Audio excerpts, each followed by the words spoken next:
बॉलीवुड में सितारे यूं तो अपनी बातों को लेकर लाइमलाइट में रहते तो है ही, लेकिन चर्चा उस वक्त खूब होती है जब वो अपनी ही बातों से मुंह फेर लेते हैं। तो आज हम बात उन स्टार्स की करेंगे जो अपने ही स्टेटमेंट से मुकर चुके हैं। उससे पहले अगर आपने अभी तक बॉलीवुड नाउ को सब्सक्राइब नहीं किया है तो जल्दी से चैनल को सब्सक्राइब कर दीजिए और बेल आइकॉन दबाना ना भूले। सबसे पहले बात करते हैं करीना कपूर खान की। साल 2020 में उन्होंने नेपोटिज्म पर बात करते हुए कहा था, जनता ने ही नेपोटिज्म को बनाया है। आप स्टार किड्स की फिल्में देखने जा रहे हो इसलिए वो फेमस हो रहे हैं, मत जाओ। आपके ऊपर कोई इन फिल्मों को देखने का दबाव नहीं डाल रहा है। वही जब उनकी नई फिल्म लाल सिंह चड्ढा को लेकर बॉयकॉट ट्रेंड चलने लगा था तो उन्होंने अपनी बातों को घुमाते हुए कहा था, इस फिल्म का बॉयकॉट नहीं करना चाहिए, ये इतनी खूबसूरत फिल्म है और मैं चाहती हूँ कि लोग मुझे और आमिर खान को पर्दे पर देखें। 3 साल हो गए हैं, हमने बहुत लंबा इंतजार किया है, तो प्लीज इस फिल्म को बॉयकॉट ना करें क्योंकि ये अच्छे सिनेमा का बॉयकॉट करने जैसा है। लोगों ने इस पर कितनी मेहनत की है, 2.5 साल से इस फिल्म पर 250 लोगों ने काम किया है। आमिर खान भी अपनी बातों से यू टर्न लेकर लोगों से माफी मांग चुके हैं। दरअसल 2015 में उन्होंने कहा था कि किरण राव की बच्चों के लिए चिंता को लेकर देश में डर लगने और देश छोड़ने जैसी बात कही थी। इसके बाद आमिर आपकी अदालत में आए और अपने इस बयान पर सफाई देते हुए बताया कि उनके बयान को गलत तरीके से पेश किया गया। उन्होंने कहा था, मैं इस देश में ही रहूंगा और यही मरूंगा। मेरी पत्नी ने उस दौरान बच्चों के भविष्य को मद्देनजर रखते हुए इमोशन में अपनी बात कही थी। मैं इंडस्ट्री का इकलौता ऐसा एक्टर हूँ जिसका इंडिया के बाहर एक भी घर नहीं है। मेरा जो कुछ भी है 2-4 घर इंडिया में ही है, तो भला मैं क्यों भारत छोड़कर जाऊंगा।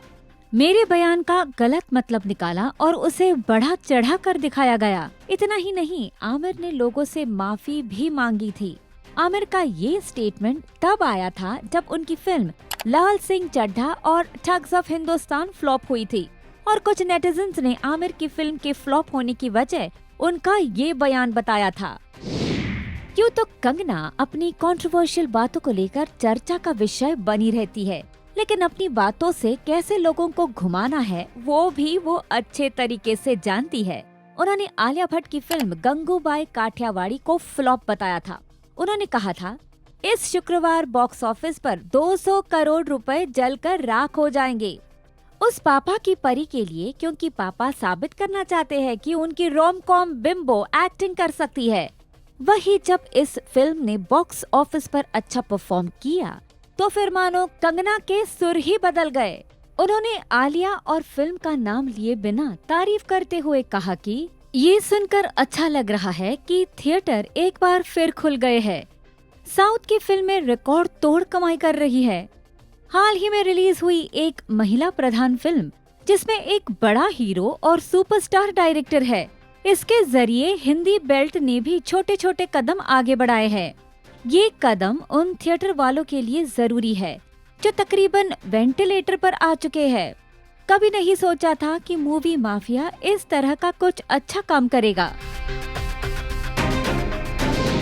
अपनी अदाओं से लोगों को घायल करने वाली मलाइका ने तो अपने फैंस का दिल ही तोड़ दिया। हुआ यूं था कि फराह खान ने झलक के सेट से इंस्टाग्राम अकाउंट पर कई वीडियोस शेयर कर दिखाए कि वो अपने को जज के साथ क्या क्या खा रही है।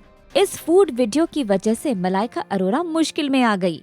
दरअसल एक वीडियो में फराह को मलाइका को नॉनवेज परोसते देखा गया। उन्होंने ये भी कहा कि यखनी पुलाव मलाइका का फेवरेट है। वीडियो देख फैंस भड़क गए और वजह नॉनवेज नहीं था, बल्कि फैंस के मुताबिक मलाइका ने उनसे झूठ बोला है और धोखा दिया है क्योंकि उन्होंने बताया था कि वो वेजिटेरियन है। साल 2020 में मलाइका ने एक सोशल मीडिया पोस्ट के जरिए बताया था कि अब वो अपनी वीगन जर्नी शुरू कर रही है। उन्होंने ऑर्गेनिक फूड्स को प्रमोट भी किया था।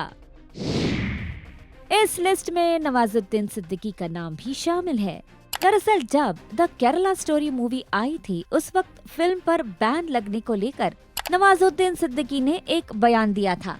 रिपोर्टेडली उन्होंने कहा था कि किसी भी फिल्म पर रोक नहीं लगनी चाहिए, सबको हक है अपनी बात कहने का, लेकिन अगर कोई फिल्म लोगों को आहत कर रही है तो वो गलत है।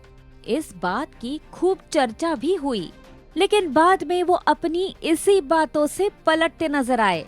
उन्होंने अपने सोशल मीडिया पर एक पोस्ट शेयर किया जिसमें लिखा था, कृपया केवल कुछ न्यूज और हिट पाने के लिए झूठी खबरें फैलाना बंद करें। इसे सस्ती टीआरपी कहते हैं।